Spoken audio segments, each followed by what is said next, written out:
오늘은 중년에 접어들면서 많은 분들이 고민하시는 인간관계와 친구에 대해 이야기해 보려고 합니다. 중년, 왜 새로운 인간관계가 필요할까요? 40대, 50대가 되면서 문득 이런 생각이 드실 겁니다. 내 주변에 진짜 친구가 몇 명이나 될까?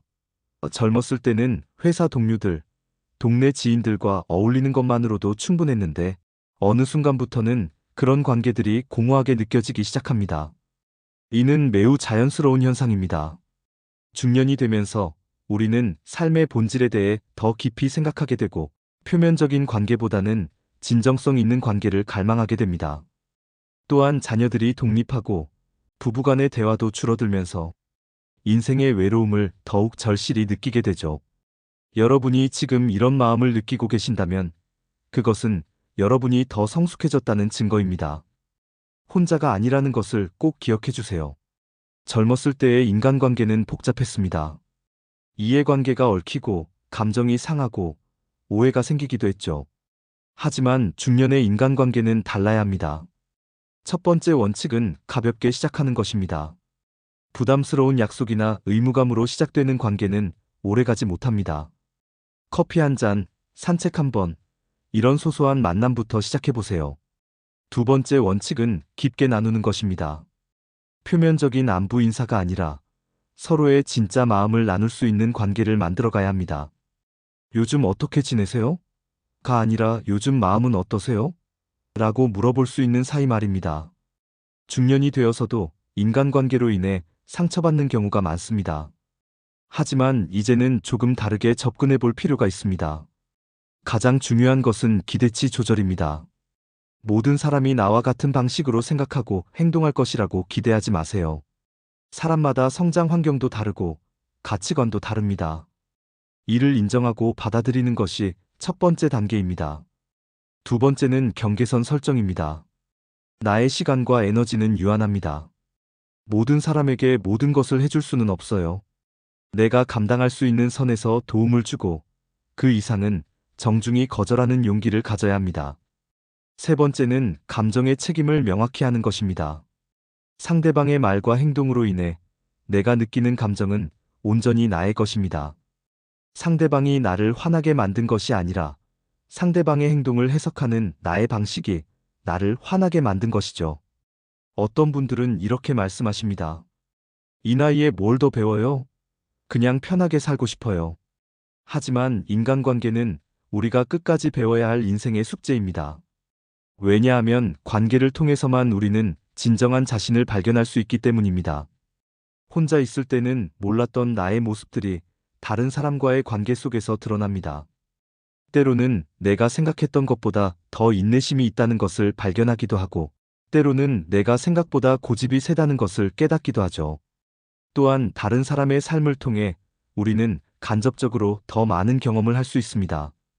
친구의 이야기를 들으며 내가 경험하지 못한 삶의 영역들을 이해하게 되고, 그를 통해 내 인생의 폭이 넓어집니다.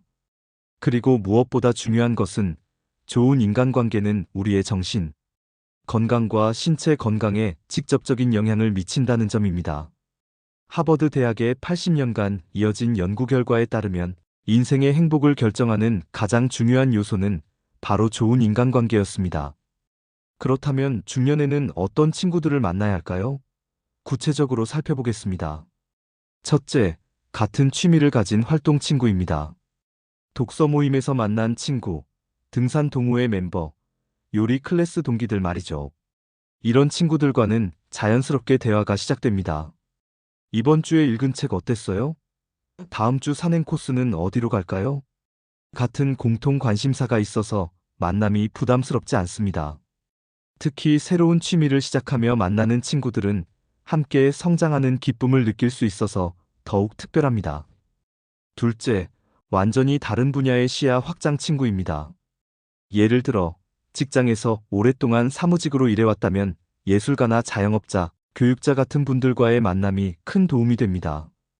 이분들의 이야기를 들으면서, 아, 세상에는 이런 방식으로 사는 사람들도 있구나라는 깨달음을 얻게 됩니다. 내가 놓치고 있던 삶의 다른 면들을 발견할 수 있죠. 셋째, 진솔한 이야기를 나눌 수 있는 마음 친구입니다. 이 친구는 꼭 오래 알고 지낸 사람일 필요는 없습니다. 때로는 새로 만난 사람과도 깊은 교감이 가능합니다. 자녀 교육의 고민, 부모님 돌봄의 부담, 건강에 대한 걱정, 노후 준비의 불안감 등 중년의 진짜 고민들을 털어놓을 수 있는 사람이죠. 이런 친구 한 명만 있어도 마음이 훨씬 가벼워집니다. 넷째, 에너지를 주는 젊은 친구입니다. 꼭 나이가 어린 친구만을 말하는 것은 아닙니다. 나이는 비슷해도 마음이 젊고 새로운 것에 도전하는 것을 좋아하는 친구들 말입니다. 이런 친구들과 함께 있으면 나도 아직 늦지 않았구나. 새로운 것을 시도해 볼 수 있겠구나라는 용기를 얻게 됩니다. 최신 트렌드나 새로운 기술에 대해서도 자연스럽게 배울 수 있죠. 다섯째, 인생의 지혜를 나눠주는 멘토 친구입니다. 나보다 먼저 중년의 과정을 경험한 분들, 또는 비슷한 나이지만 인생 경험이 더 풍부한 분들입니다. 이분들과의 대화에서는 앞으로 이런 일들이 있을 수 있구나. 이럴 때는 이렇게 대처하면 되는구나라는 실질적인 도움을 받을 수 있습니다. 특히 건강관리, 자녀와의 관계, 노후 준비 등에 대한 현실적인 조언을 구할 수 있어서 매우 소중한 관계입니다. 여섯째, 서로 응원하는 성장 파트너입니다. 새로운 도전을 함께하는 친구들입니다. 함께 영어 공부를 시작하거나 자격증 취득에 도전하거나 새로운 사업을 준비하는 등 서로의 목표를 응원하고 격려해주는 관계죠. 혼자서는 포기하기 쉬운 일들도 함께하는 친구가 있으면 끝까지 해낼 수 있습니다. 이런 다양한 유형의 친구들을 모두 만나야 한다는 부담을 가지실 필요는 없습니다. 한 사람이 여러 역할을 할 수도 있고 시기에 따라 필요한 친구가 달라질 수도 있으니까요. 중요한 것은 나에게 지금 어떤 친구가 필요한지 스스로 알아차리는 것입니다. 중년의 인간관계는 젊었을 때와는 다른 의미와 가치를 가집니다. 이제는 양보다는 질을, 넓이보다는 깊이를 추구해야 할 때입니다. 새로운 사람들과의 만남을 두려워하지 마세요. 여러분의 풍부한 경험과 성숙한 마음은 분명히 좋은 관계를 만들어갈 수 있는 충분한 자산입니다. 오늘 이야기가 여러분의 인간관계에 작은 도움이 되었기를 바랍니다. 시청해주셔서 감사합니다.